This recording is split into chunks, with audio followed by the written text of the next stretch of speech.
The alarm in my chest pulse was already ringing before the professor even opened her mouth, and I did not know why. My name is Vereen, and on that morning, sitting in the third row of the Academy Hall, I felt something was wrong before anything wrong had happened. That feeling never lied to me, not once, but that day I wished it had. The seat beside me was empty. It had been empty for 3 days, ever since the transfer student arrived and was assigned to sit there. His name was Daniel Hart, and he had not shown up yet that morning. Everyone in the class kept glancing at the door, whispering, because on his first day he had done something small that none of us could explain. He had caught a falling shelf with one hand. It was not a small shelf. It was made of dense composite metal, built to hold data crystals for 100 years without warping. When the mounting bracket snapped, it should have crushed Lucy Pierce, who was standing right underneath it, reaching for her bag.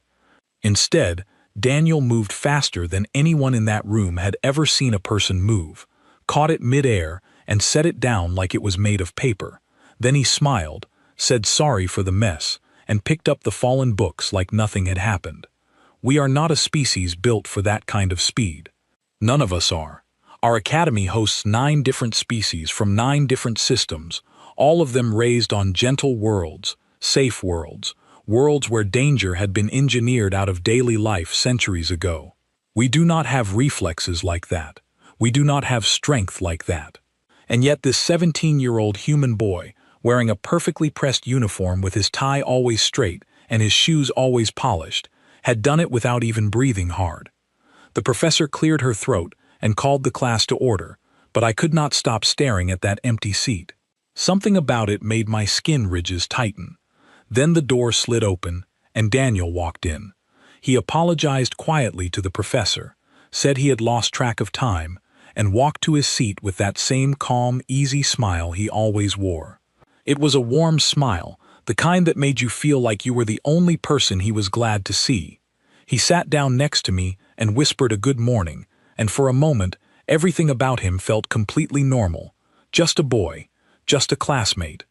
Just a kind, funny, slightly awkward transfer student trying to fit in on a world that was not his own. But I noticed his knuckles. There was a thin line across them, red and raw, already turning pale at the edges like it was healing far too quickly. An injury that fresh should have still been bleeding. On my planet, a wound like that would need 3 days of tissue regeneration therapy. On his hand, it looked like it was already closing on its own, right there in front of me, in the middle of a lecture on interspecies diplomatic law. I leaned over and asked him what happened. He looked down at his hand like he had forgotten it was there, then smiled and said he had tripped near the training yard. He said it so easily, so lightly, that I almost believed him. Almost. Because I could feel something else. My species has a gift, one that most of the academy does not know about, since we keep it quiet out of courtesy. We can feel the emotional weight behind a person's words, not the exact thoughts, but the shape of the feeling underneath them. And underneath Daniel's easy smile, underneath his relaxed shoulders and his soft laugh, there was something coiled so tightly that it made my head ache just to sit near him. It was not sadness. It was not embarrassment. It was control. Deep, practiced, exhausting control, like someone holding a door shut against a storm with both hands and pretending the door was not even locked. I did not say anything. I just nodded and turned back to my notes, but for the rest of that lecture, I kept sneaking glances at him. He was taking notes in neat, careful handwriting. He asked a polite question about trade law between species. He even made the professor laugh once, with some small joke about paperwork. Everyone around us relaxed in his presence. He had that effect on people. He made hard things feel light. But I could not let go of the feeling in my chest. After class, Lucy Pierce caught up to him in the hallway to thank him again for catching the shelf. She was still shaken from it, 3 days later, and she hugged him without warning. He went stiff for just a second, just a heartbeat, before he hugged her back gently and told her she did not need to thank him, that anyone would have done the same. Nobody else in that hallway would have done the same. Nobody else could have. I walked a little behind them, listening without meaning to, and I heard Lucy ask him something that made my ears twitch. She asked him where he was from, and he said Earth, in a voice so plain that you would think Earth was just another quiet, boring little world like the rest of ours. Lucy nodded and said she had never met anyone from there before, and Daniel just smiled and said there was not much to know, and changed the subject to her upcoming exam instead. That night, back in my dorm, I could not stop thinking about it. Earth. I had heard the name before, in passing, on old star charts in the archive room, but I had never paid attention to it. Why would I? It was one system among thousands. But something about the way Daniel said the name, so lightly, so carefully, like he was stepping around a hole in the floor, made me want to know more. I opened my terminal and searched the Academy archive for information on Earth. The search returned almost nothing. A few basic entries about atmosphere composition, gravity, and general biology. No cultural records, no history files, no population details beyond a single number. And at the very bottom of the file, tagged in a soft red color that I had never seen used before, was a single line of text. Deathworld. Classification unrated. Access restricted. I stared at that word for a long time. Deathworld. I had never heard it before, not once, in all my years at the Academy, and yet it sat there in the archive like it belonged, like it was a normal category among 100 normal categories. I tried clicking on it, but the file would not open. Restricted access, it said, requiring clearance far above a student's level. I sat back in my chair and looked out the window at the quiet courtyard below, where a few students were walking home under strings of soft lights, laughing about something small and unimportant. The whole academy felt so safe, so gentle, built entirely around the idea that nothing bad could ever really happen here. That was the whole point of this place. It was a school built on peace, built after centuries of galactic war had finally ended, a place where the children of 100 different species could grow up without fear. And somewhere in the middle of all that peace sat a boy with a healing wound and a smile that never quite reached his eyes when he talked about home. The next morning, I decided to watch him more closely, not out of suspicion exactly, but out of a need to understand. I told myself it was simple curiosity.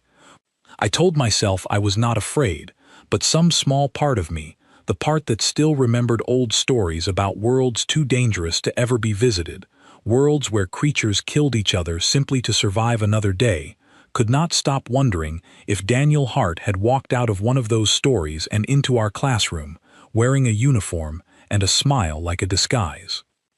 He was already at his desk when I arrived, sunlight falling across his shoulders, his tie perfectly straight, his hands folded politely in front of him like he was waiting for something.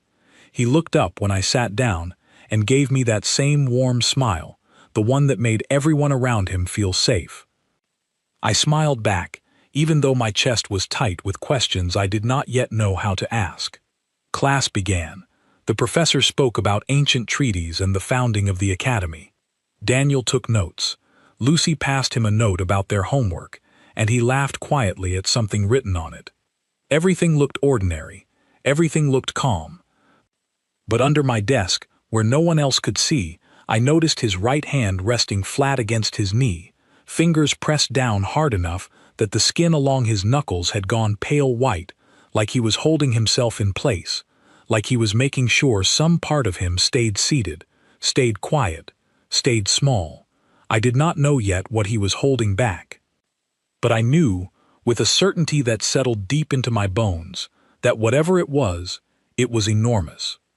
And somewhere outside our safe little academy, past the soft lights and the quiet courtyards, past the treaties and the classrooms, an entire galaxy had marked his homeworld with a warning that none of us were allowed to read. I looked at him one more time before the lecture ended, at his easy posture and his patient smile, and I made a quiet promise to myself. I was going to find out what Earth really was. I just did not yet understand how much that answer would change everything I believed about safety, about strength, and about the quiet, smiling boy who sat beside me every single day, pretending with everything he had that he was just like the rest of us. He was not. And soon, All of us were going to find out exactly what that meant. The bell rang, calling the end of class, and Daniel stood, gathered his things with careful, practiced movements, and offered me his usual polite nod before walking toward the door. I watched him go, watched the way other students parted around him without even noticing they were doing it, the way a crowd naturally makes room for something it does not understand. None of them felt what I felt. None of them saw what I saw. But I knew, as I packed away my own notes with trembling hands, that whatever secret Daniel Hart was carrying behind that gentle smile, it would not stay hidden forever. Secrets that large never do. And when it finally broke free, I had a feeling that our entire safe, quiet, gentle world was going to look very small and very fragile standing next to it. 3 days passed before the next strange thing happened, and this time, I was standing close enough to see it with my own eyes. We were in the training yard behind the main hall, a wide-open field used for light sports and group exercises. Nothing dangerous, nothing rough. The academy did not believe in dangerous sports. Most species here could be seriously hurt by something as simple as a hard fall, so every activity was designed to be gentle, slow, and safe. That day, we were playing a simple ball game, tossing a soft weighted disc between teams, walking rather than running, laughing more than competing. Daniel played along with the rest of us, catching the disc, tossing it back, smiling whenever someone made a clumsy throw. He looked completely at ease, completely ordinary, folded neatly into our slow, gentle little game. Then Oliver Grant, a tall, thin student from a low-gravity world, jumped to catch a high throw and landed wrong. His ankle folded beneath him with a sound that made everyone flinch, and he went down hard onto the grass, crying out in pain. For a moment, nobody moved. We all just stood there, stunned, unsure what to do, because none of us had ever seen someone actually get hurt like that before. Injuries were rare here. Real injuries, the kind that made someone cry out and grab their leg, simply did not happen in a place built around safety. But Daniel moved instantly. He crossed the field faster than I could track, kneeling beside Oliver before the rest of us had even taken a full step. He checked the ankle with quick, careful hands, pressing gently along the bone, asking Oliver simple, calm questions about where it hurt and whether he could feel his toes. His voice stayed soft and steady the entire time, the kind of voice that made you feel like everything was already under control. Then he lifted Oliver, who was easily as tall as he was, and carried him across the field toward the medical building without any visible effort at all. Oliver was not light. None of us are especially light, not compared to a human frame that size. And yet Daniel walked like he was carrying a folded blanket, his breathing calm, his pace steady, his expression focused but not strained. I walked quickly behind them, along with a few other students, and I watched Daniel's face the entire way. There was concentration there, real concern for his friend, but there was also something else, something buried just beneath the surface, a tightness around his eyes, a stillness in his shoulders that did not match the ease of his stride.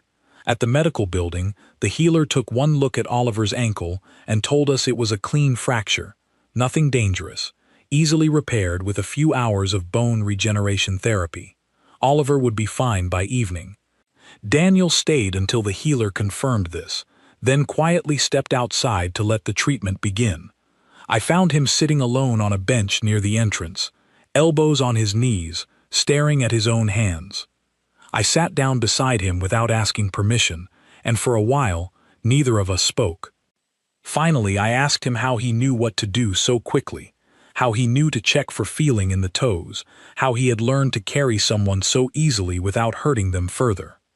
He was quiet for a moment before he answered, and when he did, his voice sounded different than usual.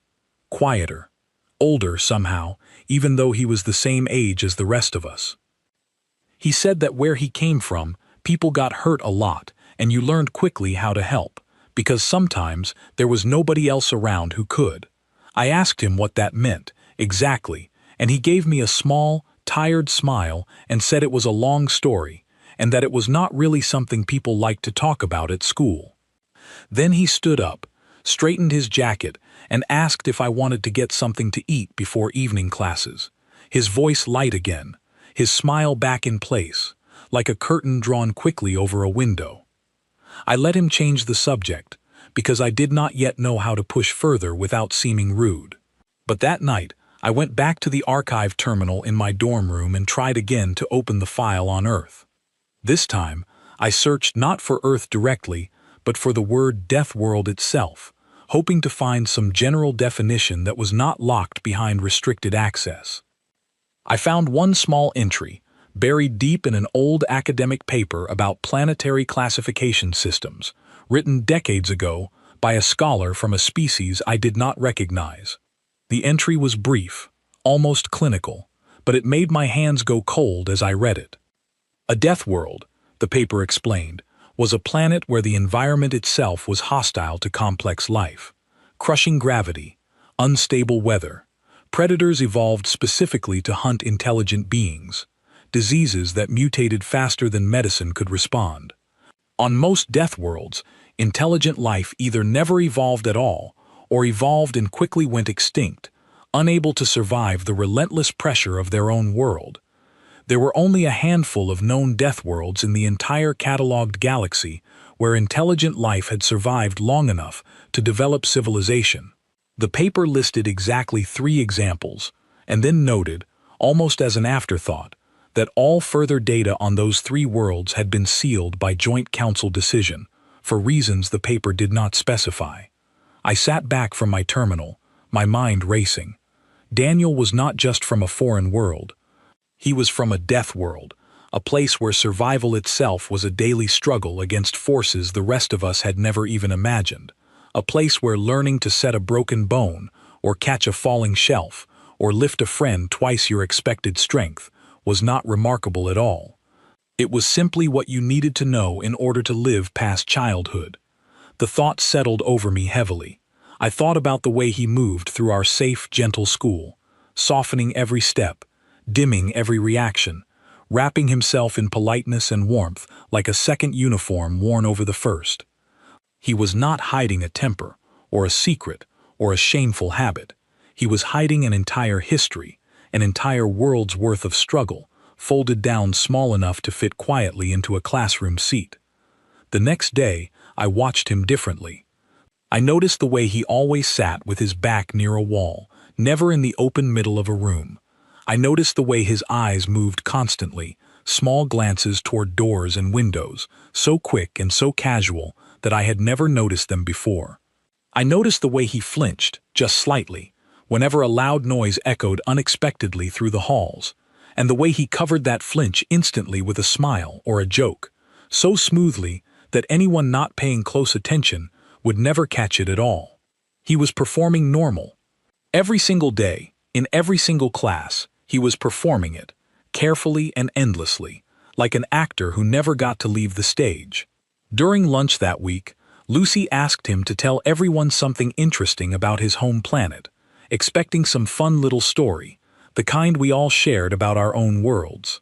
Daniel paused for just a moment too long before answering, and then told a soft, simple story about a garden his family kept, full of flowers that only bloomed at night. It was a lovely story. Everyone smiled. Lucy asked follow-up questions, and he answered them warmly, easily, with small details that made it feel real and personal. But I noticed he never once mentioned anything outside that garden, nothing about the sky above it, or what lived beyond its walls, or what his life looked like once he stepped past the gate. It was a beautiful, carefully chosen slice of truth, offered instead of the whole picture, like handing someone a single flower from a field they were never allowed to see. That evening, walking back from the dining hall, I finally worked up the courage to ask him directly. I asked him what a death world actually was. He stopped walking. For a long moment, he did not say anything at all, and the easy warmth that usually surrounded him seemed to fade, just slightly, revealing something quieter and more careful underneath. He looked at me for a long time, like he was deciding something important, weighing whether I could be trusted with whatever answer he was about to give. Finally, he asked me where I had heard that word. I told him honestly about the archive search, about the restricted file, about the old academic paper. I told him I was not trying to pry into something private out of nosiness, but that I was worried about him, and that I wanted to understand. He was quiet again, staring at the darkening sky above the courtyard, his jaw tight, his hands loosely clasped behind his back in a posture that looked almost formal, almost disciplined, like something trained into him rather than chosen. Finally, he spoke, his voice low and steady. He said that Earth was not like our worlds. He said that where we grew up learning music and mathematics and gentle games in open fields, he grew up learning how to survive storms that could flatten entire towns, how to recognize which plants could kill you in minutes, how to move quietly through darkness because something out there was always listening for careless footsteps. He said that by the time most of us were learning to write our first names, children on his world were already learning how to protect themselves and each other, because the alternative was simply not surviving to adulthood at all. He said this so plainly, so without any drama or self-pity, that it took me a moment to understand the full weight of what he was telling me. This was not a tragedy he was describing. It was simply his childhood, ordinary, in the way that anything becomes ordinary once it is all you have ever known. I asked him why he never told anyone this before. He gave a small, tired laugh and said that when people learned where he was from, they either treated him like something fragile that needed protecting, which was almost funny considering everything, or they treated him like something dangerous that needed watching. He said he was tired of both. He said all he wanted, here, in this school, in this quiet, gentle place so unlike his home, was to be treated like anyone else. Just a student, just a classmate, just a boy trying to learn and make friends and have one small, quiet corner of his life that was not shaped entirely by survival. I understood then why the smile never fully reached his eyes. It was not fake, it was hope, worn carefully like armor, hope that here, finally, he could simply be normal. I told him his secret was safe with me, and I meant it completely. He thanked me, quietly, and for the first time since I had met him, his shoulders relaxed just slightly, like a small weight had been set down, even if only for a moment. We walked the rest of the way back to the dormitories in comfortable silence, and I remember thinking, foolishly, that whatever Daniel Hart was hiding, it was something sad, something private, something that deserved gentle understanding rather than fear. I did not yet know that his restraint was not only for his own comfort. It was also, quietly and without any of us realizing it, for ours. Because somewhere out past the soft lights of our peaceful little academy, forces were already moving that neither Daniel nor any of us could control, and very soon, the careful, gentle mask he wore every single day was going to be tested in a way none of us could have imagined. And when that test finally came, we were all going to learn exactly why the galaxy had marked his home world with a warning too dangerous for ordinary students to read. The week after our conversation in the courtyard, something shifted between Daniel and me, quiet and unspoken, like a door left slightly open instead of closed. He still smiled the same way in class. He still helped Lucy with her homework and made small jokes with Oliver, whose ankle had healed completely within a day, exactly as the healer promised. But around me, he let his shoulders drop just a little more. He stopped pretending quite so hard. It was during this time that I learned his full story, piece by piece, in quiet conversations after class, in the library during study hours, in the courtyard under the soft evening lights. He did not tell me everything at once. Some truths I came to understand needed to be given slowly, the way you might hand someone a heavy object piece by piece, rather than all at once. He told me that Earth's gravity was nearly twice what most of our worlds carried, which explained why simple tasks, like catching a falling shelf or carrying an injured friend, felt almost effortless to him. His body had been built, generation after generation, to work against that weight every single day. What looked like enormous strength to us was, to him, simply normal. He told me that his planet's weather could change from calm sunlight to violent storms within a single hour, storms that could uproot buildings and flood entire valleys without warning. Children on Earth learned to read the sky the way children on my world learned to read simple words, because a wrong guess about the weather could cost you your life. He told me, quietly, one evening in the library with his voice low enough that only I could hear, about creatures that hunted in the darkness near his childhood home, creatures faster and stronger than any human, creatures that his people had learned to defend against, not with weapons alone, but with community, with watchfulness, with a kind of constant, careful awareness that never fully switched off, even in sleep. I asked him, gently, if he had ever been afraid, growing up like that. He looked at me for a long moment, and then said something I would remember for the rest of my life. He said that fear, on Earth, was not something you avoided. It was something you carried with you every day, like a tool in your pocket, something you learned to use rather than run from. Fear told you when to be careful. Fear kept you alive. What mattered was not getting rid of it, but learning not to let it control you. I sat with that thought for a long time after he said it. On my world, fear was treated as a problem to be solved, something unpleasant to be soothed away as quickly as possible. The idea that an entire species had learned to live comfortably beside their fear, using it rather than escaping it, was both humbling and unsettling. But even as I learned more about his world, I still did not understand why the Academy archive had sealed the files so completely, why the word Deathworld carried that soft, ominous red warning color, why an entire species could be sitting quietly in our classrooms with restricted information barely hidden behind their calm and ordinary smiles. I found part of my answer by accident, nearly 2 weeks later, during a research assignment in the main archive hall. Our class had been given a project on interspecies treaties, and I was assigned to research the founding agreements of the Academy itself, the documents that had established this place as neutral ground after the long galactic conflict that had ended just under a century ago. Most of these documents were freely available, dry and formal, filled with legal language about cooperation and peace. But buried within one appendix, referenced only by a case number rather than a name, was a short passage about a special provision made for what the document called high-variance biological entrants. The passage explained that certain species, due to what it described as extreme environmental adaptation, required additional oversight and behavioral agreements before being permitted to attend joint academic institutions. There was no name attached to this provision, no mention of Earth specifically.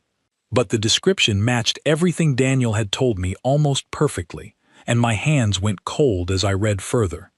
The passage explained that these entrants were required, as a condition of enrollment, to undergo continuous voluntary restraint training, a program designed to help them consciously suppress natural physical responses that other species might find alarming or dangerous. It mentioned nothing about punishment or confinement. It was written, if anything, in a tone of careful diplomacy, an attempt to build trust between vastly different kinds of life. But reading between the careful, formal language, I understood something that made my chest tighten painfully. Daniel was not just naturally strong, naturally fast, naturally alert. He had been trained, deliberately and continuously, to hold all of that back, every single day, in every single moment he spent among us. The tight control I had felt from him on our very first day in class was not simply personal restraint. It was policy. It was a promise his species had made to the rest of the galaxy, a promise that Daniel carried alone in this classroom, far from anyone else who understood exactly what that promise cost. I closed the file quickly, my mind spinning, and did not mention what I had found to anyone, not even Daniel.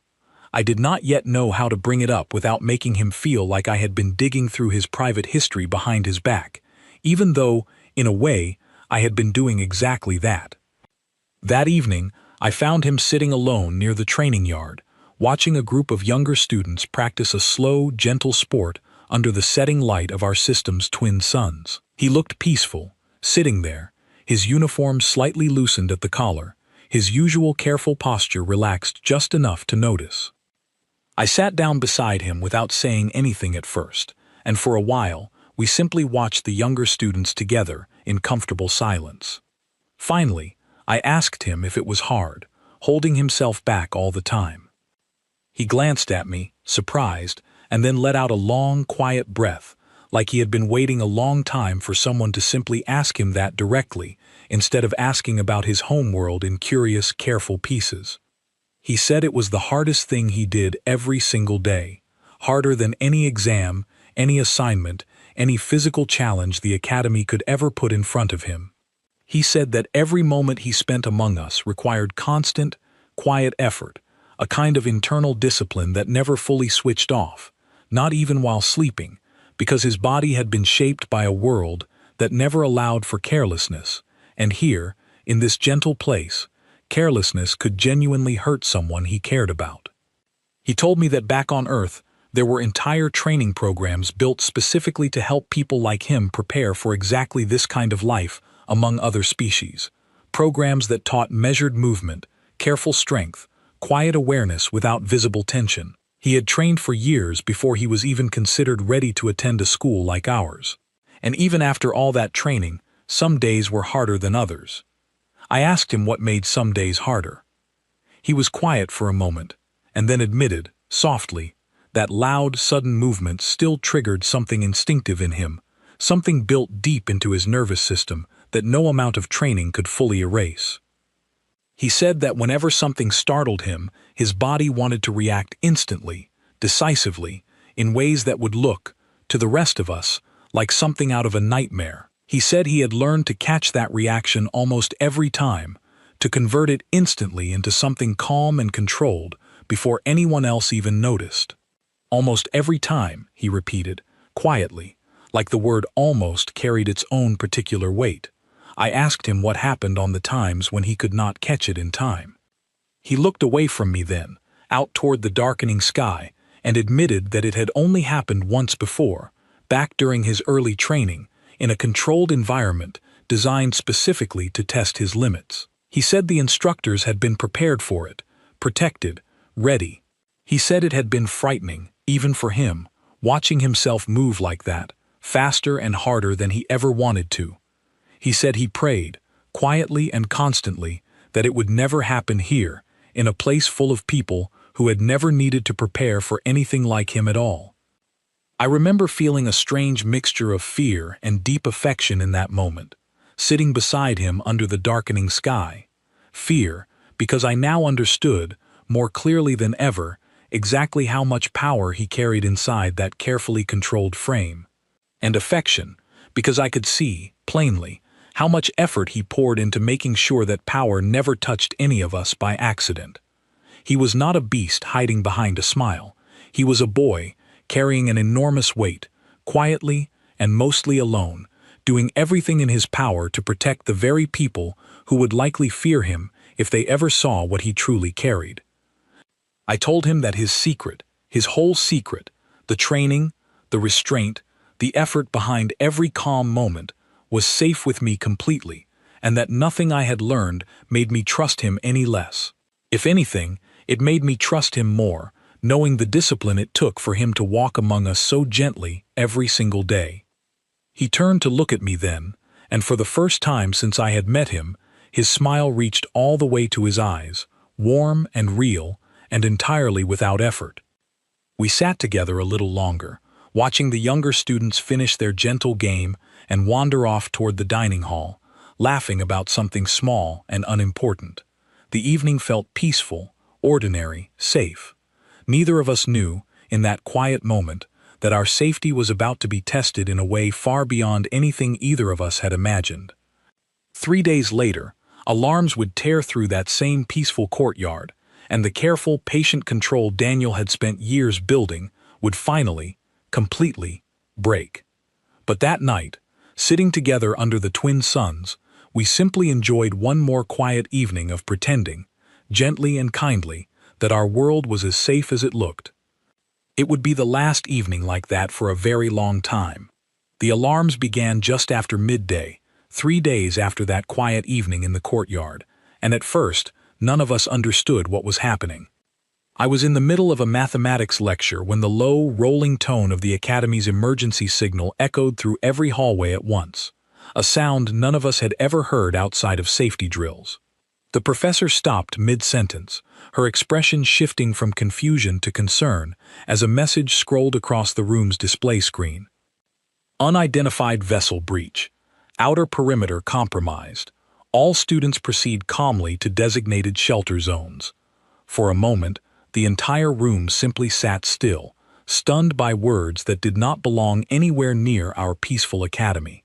Then, slowly, students began gathering their things, whispering nervously to each other, moving toward the door in a careful, orderly line, exactly as we had practiced during drills that none of us had ever expected to actually need. I looked immediately toward Daniel, sitting 2 rows ahead of me. He was already standing, already scanning the room with quick, sharp movements, his posture completely different from the relaxed, careful boy I had spent weeks learning to understand. His eyes moved to the windows, to the door, to each student in turn, cataloging something the rest of us could not see. Our shelter zone was the lower research wing, a reinforced section of the academy built partly underground, designed to withstand minor structural damage from storms or accidents. It had never been used for anything like this before. As we moved through the hallway, more messages scrolled across the screens mounted along the walls.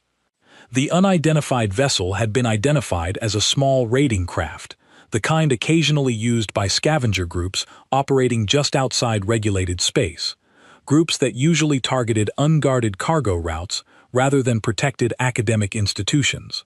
Nobody understood why one would target our school. Then the message changed again, and my chest went cold as I read it. The raiders had somehow bypassed the outer perimeter shields, a security system that had never failed in the Academy's entire history, and were now moving directly toward the central courtyard, the same courtyard where dozens of younger students were currently finishing their afternoon activities, completely unaware of the danger closing in around them. Our shelter procedures had never accounted for younger students being caught outside during a breach. The system had simply never anticipated a breach happening at all. Around me, students began to panic, their careful, orderly line breaking apart into frightened clusters. Lucy grabbed my arm, her breathing quick and shallow, asking me over and over what was happening, why the shields had failed, whether we were going to be all right. I did not have answers for her. None of us did. Then Daniel's voice cut through the rising panic, calm and steady, carrying easily across the crowded hallway. He told everyone to stay together, to keep moving toward the shelter zone exactly as trained, and that he would go check on the younger students in the courtyard. Before anyone could argue, before I could even fully process what he had said, he was already moving, faster than I had ever seen him move before, faster than I had thought anyone could move. His careful, measured posture completely gone, replaced by something focused and urgent, and entirely unlike the gentle boy who sat beside me in class every single day. I broke away from Lucy's grip and followed him, ignoring her frightened calls behind me, because some part of me needed to see what was happening, needed to understand, needed to be there for him the way he had quietly trusted me with his secret weeks before. By the time I reached the edge of the courtyard, breathless and shaking, the scene in front of me looked like something out of a nightmare I did not have the imagination to create on my own. 3 armed raiders stood near the courtyard's central fountain, wearing dark protective suits and carrying weapons unlike anything used in our peaceful system. A cluster of younger students, no older than 10 years, stood frozen in fear near the far wall, too terrified to run, too shocked to even cry out.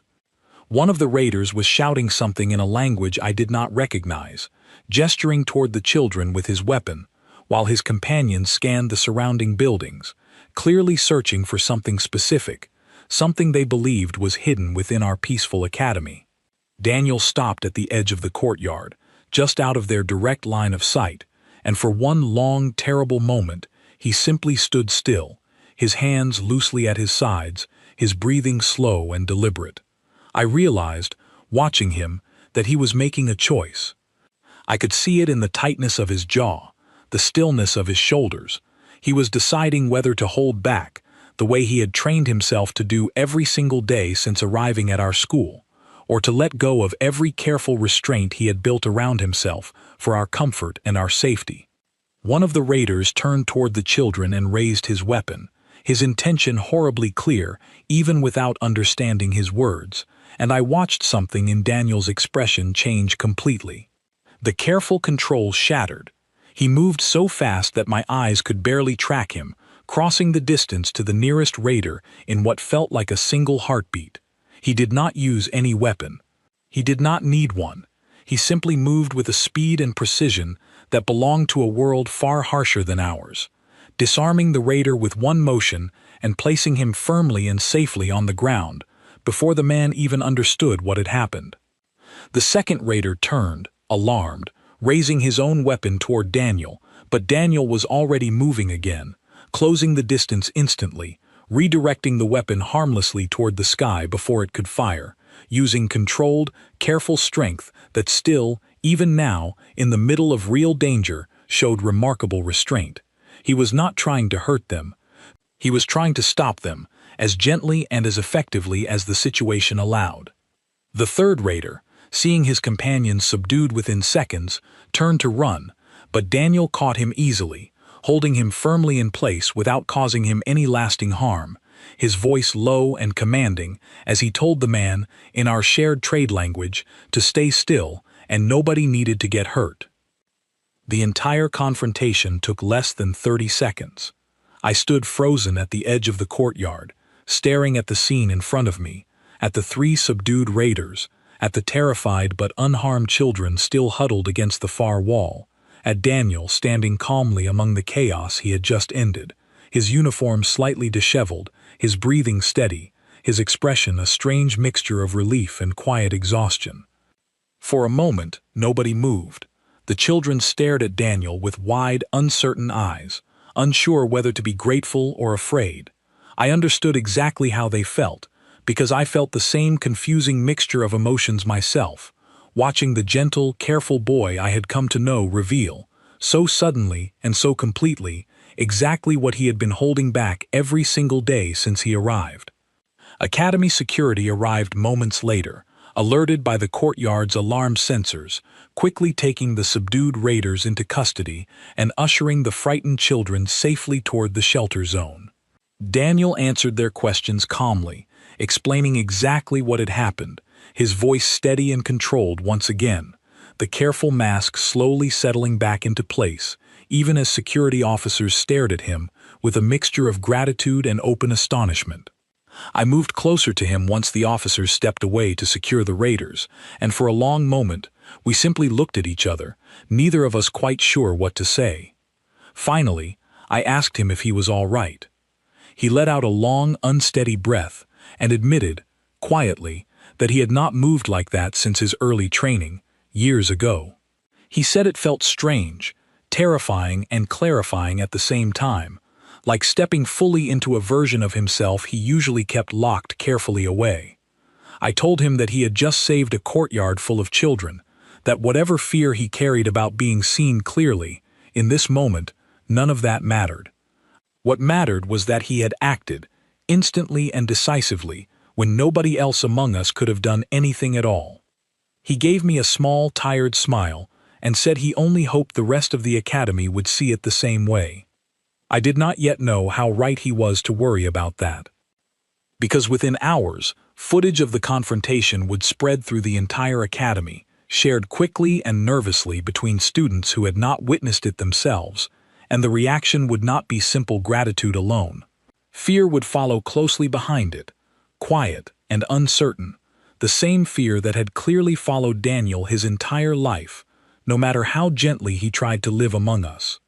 But in that courtyard, in the settling quiet, after the danger had passed, surrounded by shaken but safe children and disarmed raiders, now secured by academy officers, I only felt one thing clearly. Gratitude, deep and complete, for the boy who had spent every single day since his arrival holding back an entire storm inside himself, simply so the rest of us could feel safe standing beside him.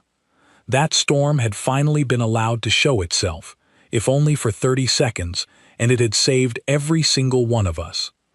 Now we would all have to decide, together, what to do with what we had just learned. By the following morning, the entire academy had heard some version of what happened in the courtyard, and just as Daniel had feared, the reaction was not simple. I woke early, unable to sleep properly after everything that had happened, and made my way to the dining hall before most students had arrived. Even that early, small groups were already gathered, speaking in hushed, urgent voices, and I caught fragments of their conversation as I passed. Some spoke with open admiration, calling Daniel a hero, praising his courage for protecting the younger students without hesitation. Others spoke in quieter, more uncertain tones, asking questions that made my chest tighten uncomfortably. What else could he do that he had never shown us? Was it safe, sitting so close to him every single day in class? Had the academy made a mistake, allowing someone that dangerous to walk among students who had no way to defend themselves if something ever went wrong? I understood their fear, even as it frustrated me. They had not spent weeks learning who Daniel truly was, the careful discipline he practiced every single day, the quiet exhaustion he carried simply to make everyone else comfortable. They had only seen 30 seconds of overwhelming strength, stripped suddenly of its careful restraint, and that alone was enough to unsettle people who had never needed to imagine a world where such strength was necessary. I found Daniel sitting alone near the far end of the dining hall, his tray of food mostly untouched in front of him, his eyes fixed on some middle distance, clearly aware of every whispered conversation happening around him, even though he made no attempt to look toward any of it directly. I sat down across from him without asking, the way I had done before in the courtyard, and for a while neither of us spoke. Finally, he admitted, quietly, that he had expected this. He said that every single time his ability had been revealed, even in small ways, back during his early training years, this same pattern followed. Gratitude mixed quickly and thoroughly with fear. He said he had hoped, foolishly perhaps, that here, among people who had come to know him personally rather than simply as a concept from a restricted file, things might be different. I told him that some things clearly already were different. I reminded him of Lucy, who had hugged him without hesitation weeks ago, who had trusted him instantly with her own safety. I reminded him of Oliver, whose ankle he had carried so carefully across the training yard. These were not people who saw him as a concept. They knew him.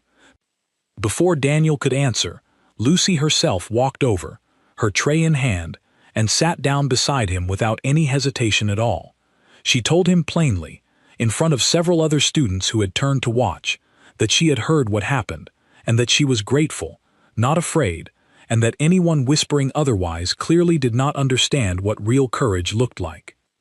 Oliver joined moments later, sitting on Daniel's other side, adding quietly that he owed his own safety to Daniel twice now, and he was not about to start fearing the person who had protected him. Slowly, a few more students drifted over, some out of curiosity, some out of genuine gratitude, forming a small, steady circle around Daniel that pushed back gently against the uncertain whispers still circulating through the rest of the hall. It was not everyone. Some students still kept their distance, their expressions guarded, their whispered conversations continuing quietly at other tables.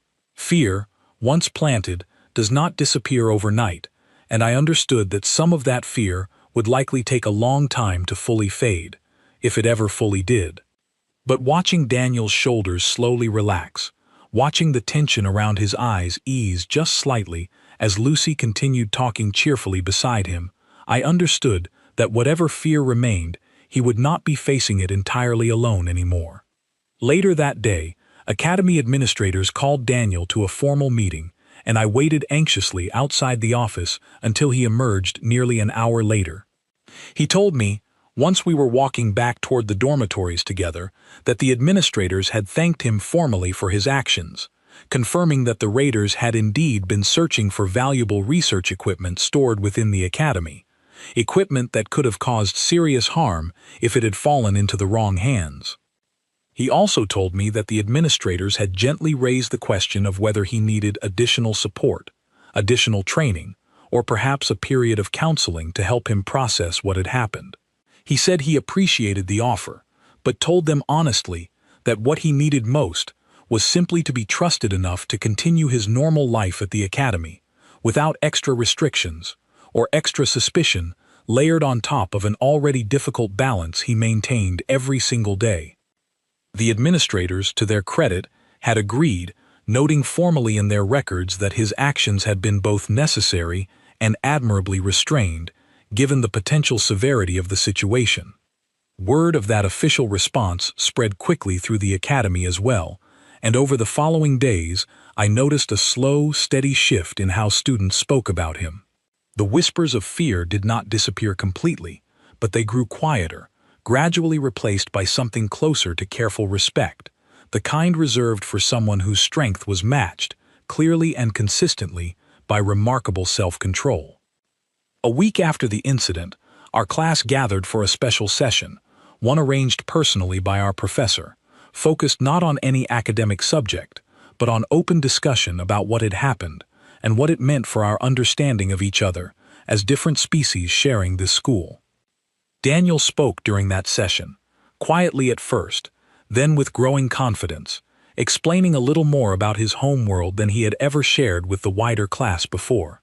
He spoke about Earth's harsh environment, about the discipline his people had built over generations simply to survive, and about the careful, voluntary restraint he practiced every day, not because anyone forced him to, but because he genuinely cared about the comfort and safety of the friends he had made here.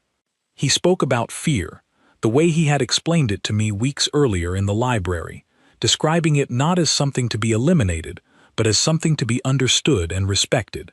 He suggested, gently, that perhaps the fear some students still felt toward him was not so different from the fear he had grown up with his entire life, and that perhaps, together, all of us could learn something valuable about turning that fear into understanding rather than distance. By the end of that session, I watched something shift in the room, subtle but real. Students who had kept their distance began asking careful, genuine questions instead of whispering uncertain fears behind his back. Daniel answered each question patiently, honestly, with the same quiet warmth that had first drawn me to trust him weeks before. In the months that followed, life at the academy slowly returned to its familiar gentle rhythm, though something had permanently changed beneath the surface. Daniel remained, in many ways, exactly the same boy I had first noticed on his very first day, kind, funny, endlessly patient with anyone who needed help. But he no longer needed to hide quite so completely behind his careful smile. His classmates knew him now, truly knew him, in a way that made his constant performance of gentle normalcy feel less like armor and more like simply one part of who he genuinely was. Lucy and Oliver became close friends with him, often joking openly about the courtyard incident in ways that clearly helped Daniel feel more comfortable with his own history rather than ashamed of it. Younger students, the very ones he had protected that day, began greeting him warmly in the hallways, some even asking him, with wide-eyed curiosity rather than fear, to tell them more about his incredible homeworld. As for me, my friendship with Daniel only grew stronger over that year, built on the quiet trust we had established together during those early weeks of careful conversation and slow, honest revelation.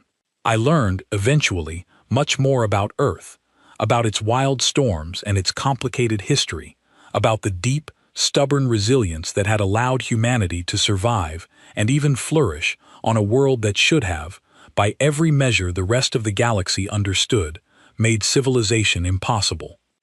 I came to understand that the label our archive had once sealed away so carefully, Deathworld, unrated, restricted, was not really a warning about danger at all, not in the way I had originally feared. It was, in its own strange way, a quiet acknowledgement of something remarkable, an entire species that had faced impossible odds every single day of its existence, and had not only survived, but had learned, through generations of hardship, an extraordinary depth of discipline, care, and quiet strength. One evening, nearly a full year after Daniel's arrival, we sat together again in that same courtyard where everything had changed so suddenly, watching the twin suns set gently behind the academy's peaceful buildings. Younger students played nearby, laughing over some small, unimportant game, completely unafraid, completely at ease in Daniel's presence, exactly as he had always hoped they might be. I asked him if he still felt the same tight, constant control he had once described to me, that quiet, exhausting effort required simply to seem ordinary among the rest of us. He thought about the question for a long moment, watching the children play, before answering honestly that yes, some part of that discipline would likely always remain a part of him, woven too deeply into who he was to ever fully disappear. But he said it felt different now, lighter somehow, less like hiding and more like simply choosing, carefully and deliberately, how to hold his own strength in a way that protected the people he cared about, rather than something he needed to fear revealing at all. He smiled at me then, the same warm smile I had first noticed on his very first day, except now I understood completely everything that smile represented, not a mask hiding something dangerous underneath, simply a boy, shaped by an extraordinary and difficult world, choosing every single day, quietly and courageously, to bring gentleness into a place that had once felt so completely foreign to him. I smiled back, and for the first time since I had met him, I felt no trace of fear or uncertainty at all, only quiet gratitude for having been trusted with his secret, and for having learned, through him, that true strength was never about the power someone carried inside themselves. It was about what they chose to do with it, every single day, for the people around them. And as the twin suns finally dipped below the horizon, painting the peaceful courtyard in soft golden light, I understood that whatever the rest of the galaxy still believed about Deathworlds and the dangerous beasts they supposedly produced, the truth, sitting quietly beside me, told a very different story. The most powerful beings were rarely the loudest, or the most feared. Sometimes they were simply the ones who smiled the gentlest, worked the hardest to protect others, and carried the heaviest burdens quietly, so that everyone around them could simply feel safe.